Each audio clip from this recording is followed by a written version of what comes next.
Assalamualaikum everyone. Welcome back to my channel. Today we're going to discuss about Jane Austen. So let's get started. Jane Austen is one of the most celebrated authors in English literature, known for her keen social commentary, nuance characterization, and timeless romantic plot. Okay. Below is detailed lecture about her. Okay. So let's discuss his early life and background. Jane Austen was born on 16th December 1775 in Steventon, Hampshire, England. She was the seventh of eight children in a close-knit family. Her father, George Austen, was a clergyman, and her mother, Cassandra Lai, was from a prominent family. Okay, so इन्होंने education और influences इनके क्या-क्या थे? Educated at home with access to her father's extensive library, ठीक है? उनके father की एक अच्छी खासी एक लाइब्रेरी थी, बहुत बड़ी, तो जिसमें उन्होंने अपने घर में ही अपनी ज़्यादातर तालीम हासिल करी, क्योंकि उनके फादर एक क्लर्जीमैन थे, ठीक है?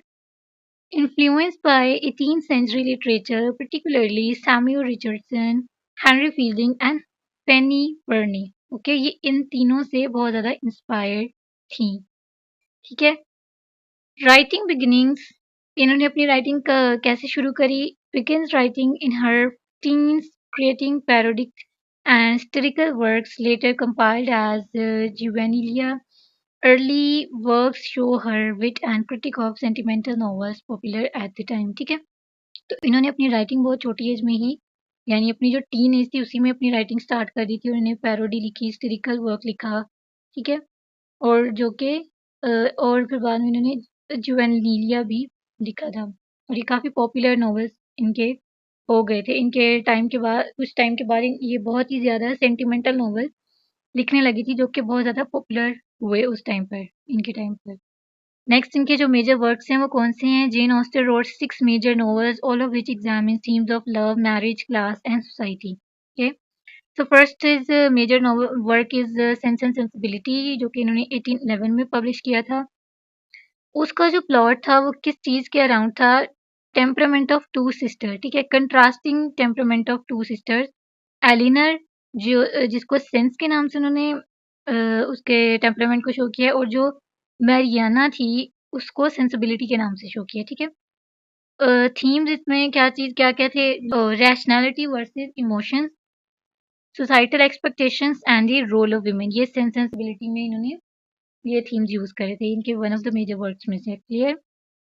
सेकंड इनका जो मेजर वर्क था वो था प्राइड एंड प्रेजुडाइस, जो कि 1813 में पब्लिश हुआ था। उसका प्लॉट की एलिज़ाबेथ बेनेट और रिलेशनशिप जो विद मिस्टर डार्सी के अराउंड था, ठीक है।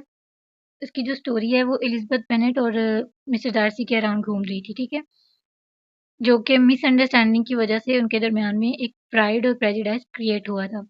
उसकी फेमस ओपनिंग लाइन ये थी कि it is a truth universally acknowledged, ये इसकी ओपनिंग लाइन थी। और इसमें थीम्स कौन-कौन से डिस्कस हुए थे? Social class, marriage, personal growth and prejudice. Okay, इसका लेक्चर ऑलरेडी अपलोडेड है मेरे चैनल पे, so do like, subscribe and share. Next इनका जो मेजर वर्क था वो था मैन्सफील्ड पार्क, जिसका प्लॉट फॉलो क्या करता था? Fanny Price, a poor relation as she navigates life among wealthy relatives at Mansfield Park, ठीक है। और इसका जो इसमें जो थीम डिस्कस हुए क्या-क्या थे? मोरालिटी थी, social mobility and effect of privilege. Okay, next इनका था ईमा। ईमा 1815 में पब्लिश हुआ, जिसका प्लॉट किसके अराउंड था? जिसकी चार्मिंग बट फ्लॉड ईमा Woodhouse, a wealthy young woman who medals in the romantic lives of other. इसमें क्या थीम्स डिस्कस किए थे? सेल्फ अवेयरनेस थी, class structures and the nature of relationship था। क्लियर? नेक्स्ट इनका एक और था ये नॉर्थ एंगर अबे, जो कि 1818 में पोस्ट ह्यूमसली इनका हुआ था पब्लिश। इसका प्लॉट था satire of gothic novels following Catherine Morland's coming of age journey. इसमें थीम्स कौन-कौन से डिस्कस थे इन्होंने किए, जेन ऑस्टन ने imagination versus reality and the conventions of literature, clear. Next इनका जो वर्क है वो है परसुएशन, जो कि 1818 में पोस्टह्यूमसली हुआ था पब्लिश। इसके प्लॉट थे, Anne Elliot navigates love, loss and societal expectation when her former fiance Captain Wentworth returns, ठीक है। इसमें थीम्स कौन-कौन से थे, maturity, second chance and social change, okay. तो ये इनके कुछ नॉवेल्स थे। नेक्स्ट अब इनका राइटिंग स्टाइल और उनकी टेक्निक्स कौन-कौन सी यूज़ करती थी Jane Austen, let's discuss. Satirical wit, ठीक है। सटायर बहुत ज़्यादा यूज़ करती थी Jane Austen. Austen critiques societal norms and the limitations placed on women, ठीक है। जो सोसाइटी की जो एक नॉर्म्स बने हुए थे, अकायद बने हुए थे और जो ख़वातीन के लिए जो एक स्पेसिफिक एक लिमिटेड जगह बन गई थी कि यही इन्होंने करना है, ये काम करने हैं, ये नहीं करने, तो इस चीज़ को उन्होंने बहुत ज़्यादा क्रिटिसाइज़ किया था जेन ऑस्टन ने। फ्री इनडायरेक्ट डिस्कोर्स, इनका जो नेक्स्ट थीम था वो था free indirect course, a narrative technique blending third person narration with characters thought, ठीक है। उनकी नरेशन में क्या-क्या वो यूज़ करती थी, थर्ड पर्सन नरेशन यूज़ करती थी कैरेक्टर थॉट्स को दिखाने के लिए। जो पॉइंट था वो था focus on domesticity, on the everyday lives of women, emphasising personal and social dynamics, ठीक है। ये इनका एक और राइटिंग स्टाइल था कि जो थॉट्स थी वो किस चीज़ पे सेंटर्ड थी कि एवरीडे लाइव्स ऑफ वुमेन, ठीक है। Emphasising personal and social dynamic पे। नेक्स्ट इनका क्या पॉइंट है कि रियलिज्म, वो रियलिज्म को बहुत ज़्यादा डिस्कस करती थी। Unlike the sensationalism of gothic novels, Austen works focus on realistic scenarios, ठीक है। वो ज़्यादा नॉन फिक्शनल पर ही फोकस करती थी, क्लियर। तो ये इनका कुछ राइटिंग स्टाइल्स था और टेक्निक्स जो ये यूज़ करती थी। नेक्स्ट इनके जो थीम्स नॉवेल्स में यूज़ हुए हैं जेन ऑस्टन के, so let's discuss. First theme है इनका marriage and social mobility. Marriage is depicted as a social and economic necessity, not merely romantic, ठीक है। ये इन्होंने प्राइड एंड प्रेजुडिस में सबसे ज़्यादा इनका जो मेन थीम था वो यही था, मैरिज एंड सोशल मोबिलिटी पे, ठीक है।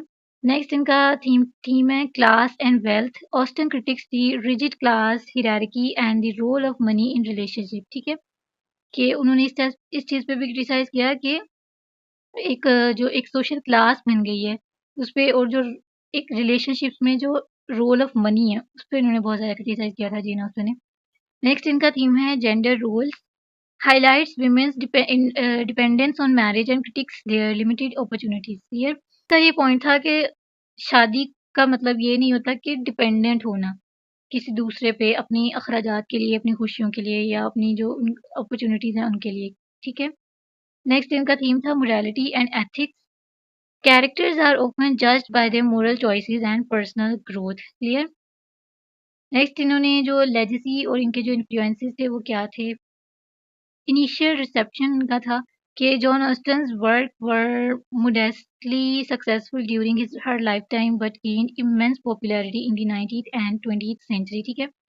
ये 18th सेंचुरी की राइटर थी बट इनको उस टाइम पे भी इनको काफ़ी फेम मिली, लेकिन सब ज़्यादा फेम उनको मिली 19 और 20 सेंचुरी में, क्लियर।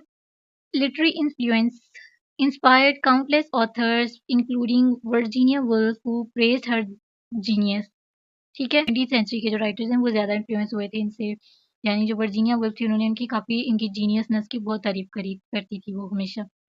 नेक्स्ट है modern adaptation, Austen's novel has been adopted into numerous film, TV serials and modern retelling keep her legacy alive, ठीक है। उनकी जितने भी नॉवेल्स हैं उस पे तकरीबन फिल्म्स और टीवी सीरीज बन चुकी हैं, जैसे प्राइड एंड प्रेजुडिस है उसकी भी एक मूवी अवेलेबल है, ठीक है, जिसकी वजह से उनकी जो लेगेसी है उसको आज भी ज़िंदा रखा हुआ है राइटर्स ने और जो इन्फ्लुएंसर्स हैं, ठीक है। Jane Austen remain a monumental figure in literature, okay, due to her insightful exploration of human relationships, her innovative narrative techniques, and her subtle but sharp critique of societal norms, ठीक है। Her work continues to resonate with readers worldwide, proving the timelessness of her art. Okay, clear? I hope you like the videos. So if you like the videos, Please like, subscribe, and share, and comment down below. Thank you so much for watching.